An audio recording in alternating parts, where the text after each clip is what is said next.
बिहार विधानसभा चुनाव के नतीजे सामने आए हैं, जिसमें बीजेपी और उसके सहयोगी दलों ने 200 से अधिक सीटें जीतकर शानदार प्रदर्शन किया। इस अवसर पर महाराष्ट्र की राज्य मंत्री मेघना बोर्डीकर ने कहा कि जनता ने देश में बीजेपी पर भरोसा जताया है। उन्होंने यह भी कहा कि जैसे बिहार में बीजेपी की जीत दर्ज हुई है, वैसे ही महाराष्ट्र में आगामी स्थानीय स्वराज्य संस्थाओं के चुनाव में भी जनता बीजेपी को विजयी बनाएगी। निकाल लागलेला आहे। या ठिकाणी एनडीए 200 पार करताना आपल्याला दिसते आहे आणि खास करून भारतीय जनता पार्टीने 100 उमेदवार त्या ठिकाणी लढवले होते। 90च्या वरती उमेदवार हे आघाडीवर आहेत।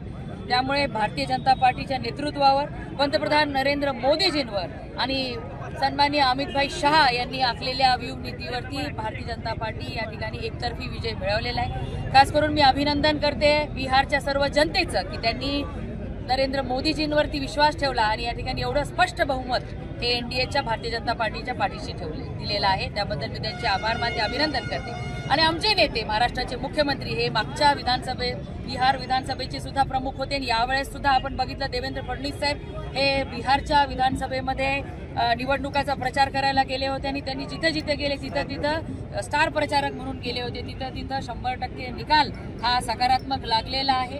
त्यामुळे आमच्या नेतृत्वाने ज्या पद्धतीने या ठिकाणी बिहार विधानसभेतल्या लोकांचा विश्वास संपादन केलेला आहे आणि प्रत्येक मतदाराला सुद्धा जाणीव झाली आहे की आज भारतीय जनता पार्टी मग केंद्रातलं नरेंद्र मोदीजींचं सरकार आणि राज्यामध्ये सुद्धा भारतीय जनता पार्टी आपल्यासाठी चांगलं काम करत आहे, त्यांच्या पाठीशी राहिलं पाहिजे हा विचार मतदारांनी मतदानातून व्यक्त केलेला आहे। त्यामुळे आज तुम्ही बघता इथे आम्ही परभणी शहरामध्ये या ठिकाणी आम्ही सर्वजण भारतीय जनता पार्टीचे कार्यकर्ते आनंदोत्सव साजरा करतोय आणि आपल्या सगळ्यांना मी अभिनंदन करते। स्वराज्य संस्थांमध्ये सुद्धा संपूर्ण मतदार हा भारतीय जनता पार्टीच्या कमळाला मतदान करण्यासाठी सज्ज झालेला आहे आणि मला खात्री आहे की या निवडणुकीचा निकाल येणाऱ्या स्थानिक स्वराज्य संस्थांमध्ये आम्हाला या ठिकाणी मतदारांचा आणि आमच्या कार्यकर्त्यांचा सुद्धा उल्हास आत्मविश्वास वाढलेला आहे आणि निश्चितच येणाऱ्या महाराष्ट्रामधल्या सगळ्या स्थानिक स्वराज्य संस्थांमध्ये कमळ भारतीय जनता पार्टीचा झेंडा हा फडकल्याशिवाय राहणार।